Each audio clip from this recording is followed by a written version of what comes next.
Kan lammaffaa kan nuti arginu secondary storage dha. Ka jalqabaa kanneen hangammaatti ilaalle primary storage gosa sadiitu jiru jennee ilaalleerra. Random only memory, random access memory dhaa fi complementary metal oxide gosoota primary storage jennee ilaalleerra. Secondary storage device maalidha ka jedhu gabaabinaan kan waliin ilaallu ta'a. Secondary storage device. The secondary storage device are also called auxiliary storage. Inni kun immoo maal jedhamuudhaan beekama? Auxiliary storage jedhamuudhaan beekama jechuudha. Secondary storage is a memory that is stored external to the computer. Inni kun immoo gosa odeeffannoo daataa keenya isa nuuf kuusu isa bakkee irratti nuti qabannudha yookiin immoo harka keenya irratti yookiin meeshaa biraadhaan kan nuti qabannudha jechuudha. It is mainly used for permanent and long-term storage of programs and data. Yeroo dheeraadhaaf qabachuu ni dandeenya jechuudha. Fakkeenyaaf hard disk jechuu dandeenya. Gosoota fakkeenyota adda addaa gara gadii irratti booda waliin ilaalla. Wantoota hedduutu jiru jechuudha secondary storage device kanneen jennu. Secondary storage includes magnetic tape of keessatti ni hammata. Magnetic tape, magnetic disk, optical disk tape, punched cards, punched papers kanneen kun akka fakkeenyaatti ilaaluu ni dandeenya. Gara gadiitti tokko tokkoon isaanii maal akka ta'an yogguu waliin ilaallu. The magnetic tape was the primary method of storing large amount of data during 1950 and 1960. Bara 1950 hanga 1960 gidduutti bal'inaan itti fayyadamamaa kan turee fi odeeffannoo bal'aa qabachuu kan nuuf danda'u yookiin daataa bal'aa nuuf qabachuu kan danda'udha jechuudha. Magnetic tape kan nuti jennu kuni today they are used primarily for data backups purposes. Yeroo ammaa kana daataa keenya yookiin odeeffannoo keenya qabnu sana akka nu jalaa banneef irratti kuusnee kaawwachuudhaaf nu gargaaru jechuudha. Dhaabbileen TV adda addaa yeroo ammaa kanatti waraabbiiwwan sagantaa TV isaanii yookiin sagantaa Programmii adda addaa waraaban sana kan isaan ittiin save godhanii kaawwatanii yeroo ammaa kanatti magnetic tape kan jedhamu kanaani. Also, data backup is a data that is stored in different places than the original computer. Inni kun data backup isa adda biraa odeeffannoo nuu kuusuu danda'udha jechuudha. Isa original ta'een dabalataan data keenya kan nuuf kuusudha. This is to avoid the dangers of data loss due to disaster. Rakkoon tokko yoo jiraate fakkeenyaaf daataan badi jedhamillee inni kun odeeffannoo keenya bifa qabatamaa ta'een original documentii keenya yookiin original daataa keenya nuuf kuusuu kan danda'udha jechuudha. Bifa akka suura isaa argaa jirtan kanaan kaasettii kana fakkaatudha yookiin immoo as keessaa waan naanna'u of keessaa qabudha jechuudha. Magnetic tape kan jennu if this original data is lost the copy will be used. Kun osoo akka carraa didee koppiin isaa dabalataan nu tajaajiluu ni danda'a jechuudha. It consists of thin ribbon plastic called tape. One side of the tape is coated with iron oxide. Kun bifa salphaan nu jala miidhamuu yookiin immoo tajaajilaan ala ta'uu hin danda'u jechuudha. Maaliif kan inni ittiin haguugamee jiru iron oxide kan jedhamudha. Iron oxide waan jedhamuun haguugamee waan jiruuf bifa salphaatti hojiin ala ta'uu hin danda'u jechuudha. It stores the data by magnetizing and demagnetizing the tape. Odeeffannoos of keessatti kan nuuf qabatu bifa kanaan magnetizing fi demagnetizing dhaan nu qabachuu danda'a jechuudha. Odeeffannoowwan sana haala kanaan nuuf kuusaa jechuudha. Magnetic tape kan jedhu. Kan lammaffaa magnetic disk yookiin immoo hard disk jechuudhaan kan nuti beeknudha. Magnetic disk is widely used storage medium on all computers. Namooti hedduun bal'inaan kan isaan fayyadamanidha jechuudha. Magnetic diskiin iddoo adda addaatti kan namooti kompiitara keessatti fayyadaman. It consists of round piece of plastic or metal. Kun tarii pilaastikii ta'uu danda'a, sibiilas ta'uu danda'a jechuudha. Itti naanna'amee kan haguugame kun gosa pilaastikaa fi meetaalii ta'uu danda'a. Which is covered with magnetic material. Of keessatti bifa maagneetawaadhaan kan haguugamee jirudha jechuudha. It allows random access of information and solve problems of slow access time, also commonly found in tape files. As keessatti wanti diiskiin faayila keenya nuuf qabatu ni jira jechuudha. Kanneen kanaan haguugamee jiraatu iyyuu malee kan faayila keenya qabatee jiru garuu gidduu kanarratti ni arginaa yookiin keessatti ni arginaa jechuudha. For example hard diiskii fudhachuu dandeenya jechuudha. Hard diiskiin fakkeenya maaliiti? Fakkeenya magnetic tapeidha jennee fudhachuu dandeenya jechuudha. Hard disk is a magnetic disk made up of metal which can be fixed in the system unit of the computer. Kunis gosa kompiitaroota hedduu keessatti argachuu dandeenya or bakka irrattis argachuu dandeenya. Sibiila irraa kan hojjetamee fi pilaastika irraas kan haguugame ta'uu danda'a. It serves a secondary storage and enables very fast accessibility of data. Data keenya bifa ariitii qabuun kompiitara keenya irratti akka argannuuf kan nu dandeessisudha jechuudha hard diskiin kun. Each disk is subdivided into tracks and sectors on which information is stored. Bifa adda addaan data or odeeffannoowwan store kompiitara keenya irratti hard diskii keenya irratti goone bifa salphaan kompiitara keenya irratti display goone fayyadamuudhaaf kan nu dandeessisudha jechuudha. Kasadaffaa optical disk is a secondary storage device keessa. Optical disk uses laser light to read or write data. Kun lightiin laser jedhamu kun irratti ifuudhaan or carallaa CD kan irratti ifuun achirraa fuudhuudhaan gara kompiitara keenyaatti nu dabarsuudhaan akka kompiitara keenya waan sana nu dubbisuu kan dandeessisudha jechuudha. They use high power laser light to burn on the surface of the disk to store data. CD kana yoo ilaaltan bifa geengoo akka qabudha. Yoo bantanii ilaaltan waanni tokkollee waan irra hin jirredha. Garuu carrallaa xiqqoo baay'ee irratti ifuun or laser ta'ee irratti ifuun light wanta achi keessa jiru sana kompiitara keenya irratti baasuudhaan kan nu agarsiisudha. The burned out part of called the pit. Kunis bakka carrallaan sun itti ifuudhaan daataa keenya fuudhee kompiitara keenyatti agarsiisaa deemu sun maal jedhama? Pit ka jennu sanadha jechuudha. Diiskiin kun kompiitara keessatti ni naanna'a, sagalee isaa dhaga'uu dandeessu. Yeroo inni naanna'u sanatti carrallaa sana fuudhaan kompiitara keenyatti akka dabarsitu sun pit jennee waamuu dandeenya jechuudha bakka sana. And then non-burned part is called land. Bakki carrallaan sun irra naanna'ee darbee yookiin piitiin irra naanna'ee darbee bakki duwwaan hafe sun maal jennee waamuu dandeenya? Land jennee waamuu dandeenya jechuudha. Land may represent 0 while pit represent 1. Laandiin yookiin bakki duwwaa sun 0dhaan kan bakka bu'u yogguu ta'u, piin immoo lakkoofsa tokkoon bakka bu'aa jechuudha. Compact disk is CD and digital versatile disk is DVD. CD maal abbreviation CD jedhu kun maal jenna? Compact disk kan jennu yoo ta'u, DVD kan jennu digital versatile disk jennee ibsuu dandeenya jechuudha. These are the two most common types of the optical disk. Gosoota optical diskii lama jiran keessaa warri kun warra ijoodha jechuudha. Tokko isaanii yogguu ilaallu compact disk maalidha? Compact disk is or CD. The CD can store 700 megabyte of information. Daataa keenya haga megabyte 700 ta'u qofa nuuf qabataa jechuudha. Maaltu? CD'n baay'ee xiqqaadha jechuudha. Data is stored only on one side of the disk. There are 3 basic types of CD. Inni kun odeeffannoo kallattii tokko qofaan nuuf qabata. Kallattii tokko qofaan irratti dabarsuu dandeenya jechuudha. Karaa biraa CD gosoota adda addaa sadiitti adda baasnee ilaaluu dandeenya.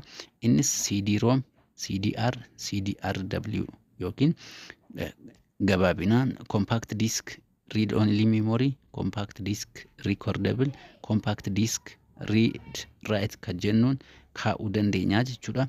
Tokko isaanii akka gadii kanatti yoo ilaallu compact disk read only memory yookiin CD-ROM kan jennu kun it is read only type of CD. Al tokko qofa dubbisuuf qofa kan nu gargaaran or read only kan nuti jennudha jechuudha. Not that we cannot write data on such CD or you cannot erase data from it. Irratti barreessus irraa haquus hin dandeenyu jechuudha. Maalla wanta irra jiru irraa ilaaluu yookiin irraa barreeffachuu yookiin irraa dubbisuu qofa dandeenya jechuudha. The data are only accessed or read from this. Irraa access gochuu daataa barbaannu dubbisuu ilaaluu barreessuun alatti waa biraa irratti dalaguu takka illee hin dandeenyu jechuudha. Isa jalqabaa kanarratti or CD-ROM ka jennu kanarratti. Kan lammaffaa compact disk recordable ka jennu maalidha? Compact disk recordablein It is called write once and read many. Al tokko barreessina, ala baay'ee immoo maal goona dubbisnaa jechuudha. Isa kam compact disk or CDR ka jennu kana.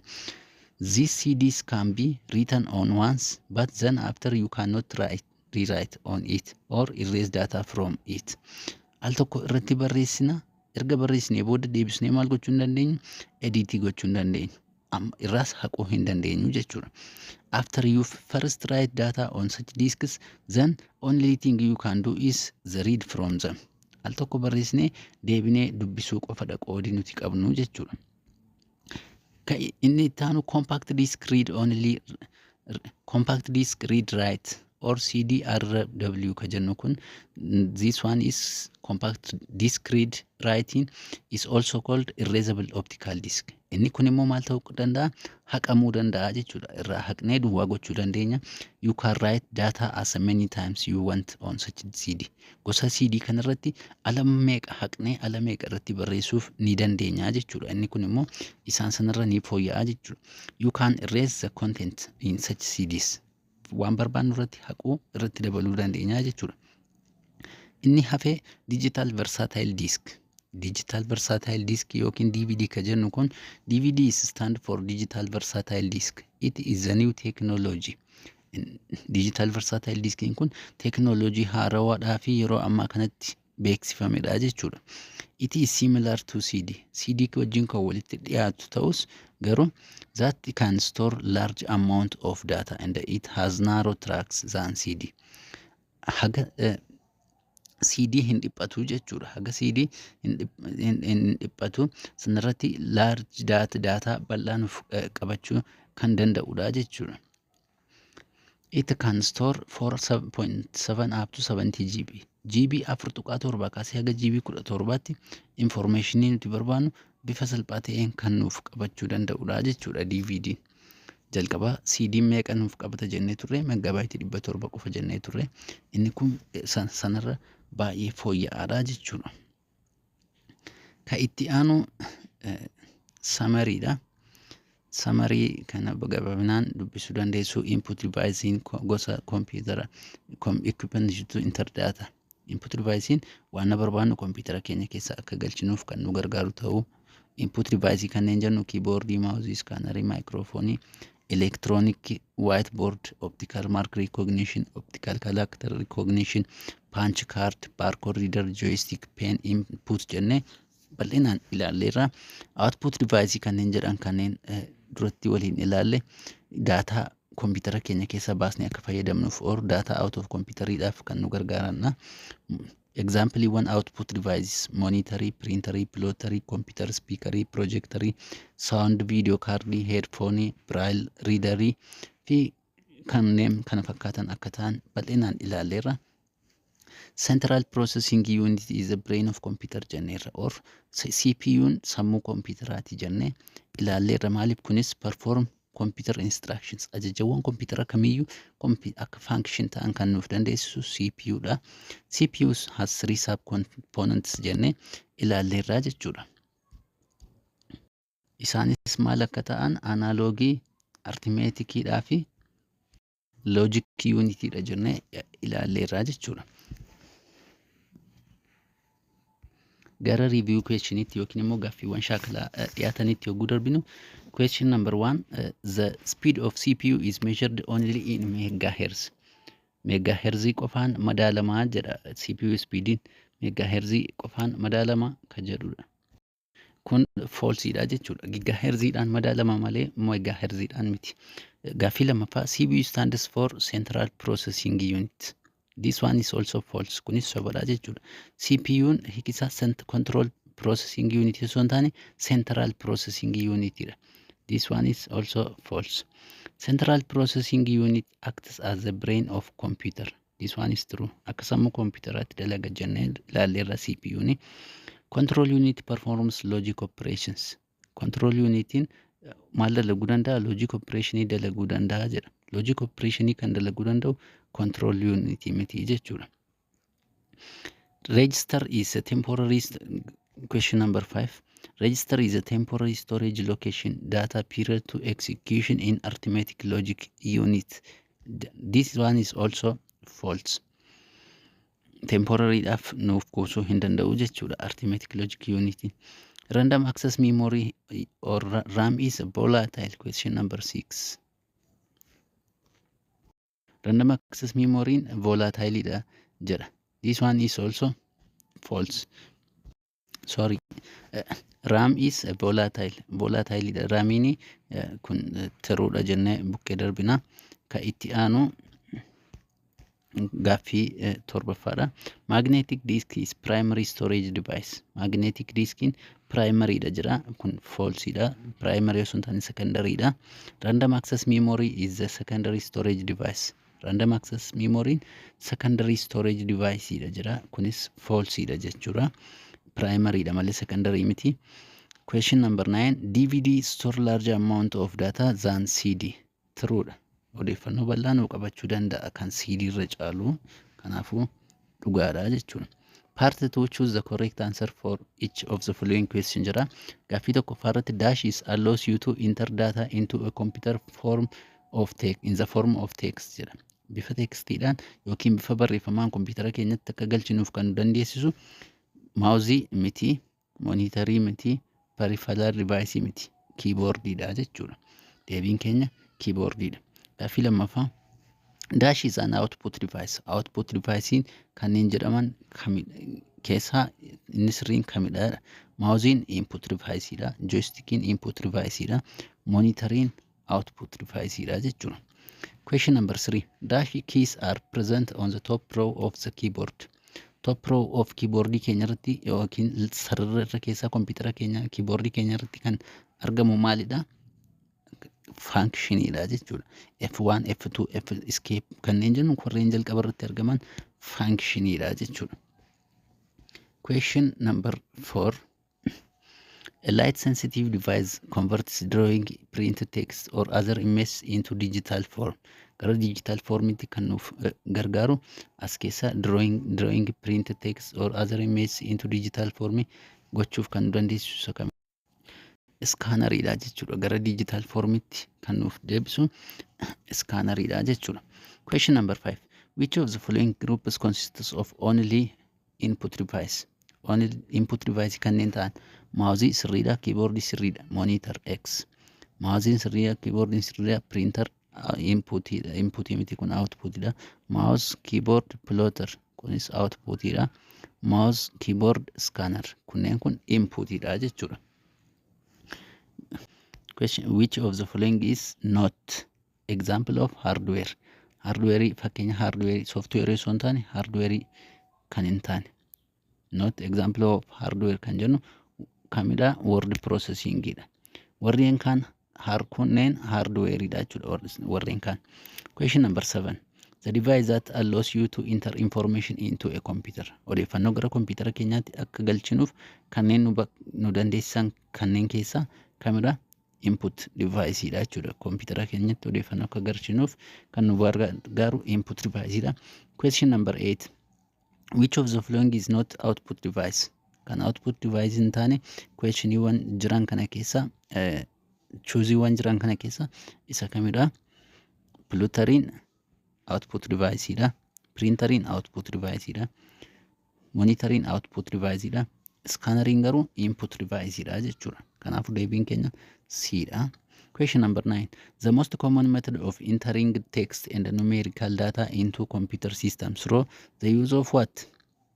The use of keyboard jechuudha. Keyboard fayyadamuudha kan nuti barreeffamoota yookiin immoo wantoota barbaannu gara kompiitara keenyaatti akka galchinuuf kan nu dandeessisu.